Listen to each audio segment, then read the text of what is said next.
So maybe you're wearing orthotics during the day, and maybe when you're in your running shoes or other workout shoes, you've become accustomed to always having them there. Then poses the question, do you wear orthotics while cycling?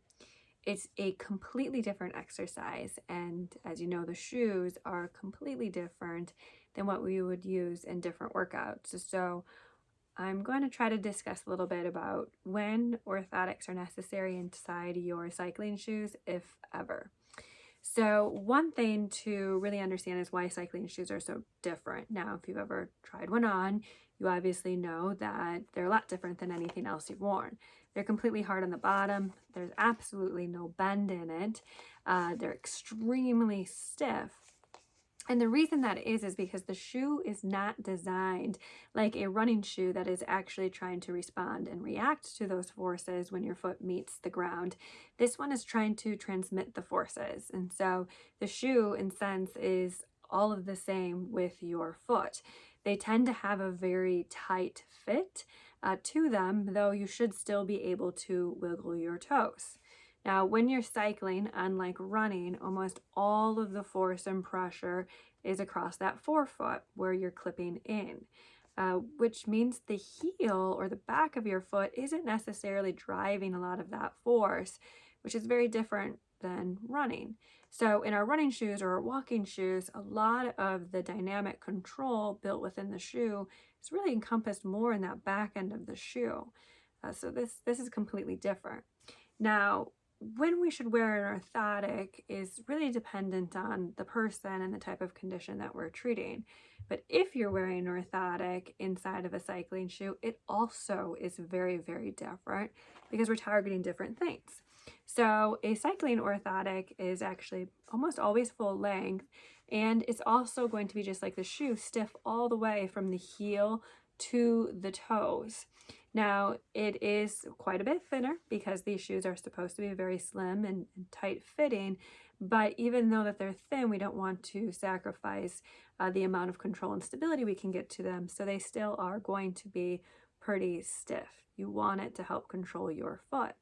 They're a little bit narrower, but then we also try to bring that inside instep up a little bit more so it wraps around your foot.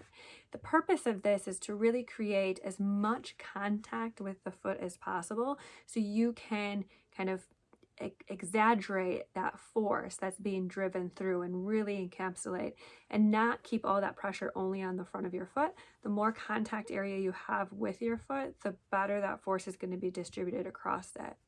Now, with any type of sport, the thing that gets us, or the thing that can really plague us, is repetitive motion. So I guess I shouldn't say in all sports. There's contact sports which have their own set of injuries, but when we're talking about running and cycling and these different home workouts, it's really that repetitive motion of something that can lead to an injury. So COVID's been around for a while. Many of us have been working out at home for 6+ months. This is where some of those chronic injuries like tendonitis start to pop up. And that's when we really need to assess what are our shoes, how is our form.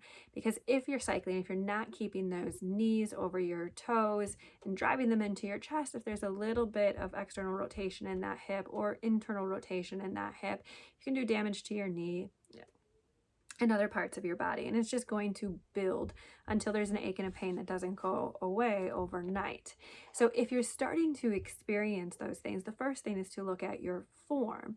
And if you're noticing that whenever you're pushing yourself to that next level, your form is starting to get sloppy, think about either cutting back or some of these things that can help kind of give your body those cues and those signals to improve your form. And one of those cues and signals you can do is putting an orthotic in your foot, because it triggers your body to kind of have that appropriate alignment, even when you're on the bike, not having that full force.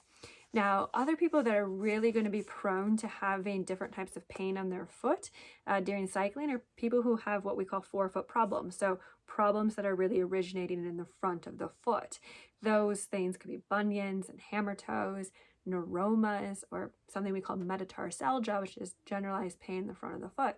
There are different techniques and things that we can do with orthotics that help control those symptoms and control the distribution of that force, so you don't have as much injury or as much pain when trying to get into your cycling routine. So if you're using an orthotic in a lot of your other shoes, you may need an insert also in your cycling shoe, but it's very, very different. It's a completely different dynamic than your other shoes. So you have to be really considerate about what you're putting in those shoes. It can't just be the soft insert from Walmart. Unfortunately, it's not going to do the right thing for you. If you have questions or you're confused about how to wear orthotics or when to wear orthotics, really contact your local podiatrist and they can walk you through those things. Obviously, if you're in the Milwaukee area, I'd be happy to help you with your shoe fitting, your cycling shoe fitting, and all those other things.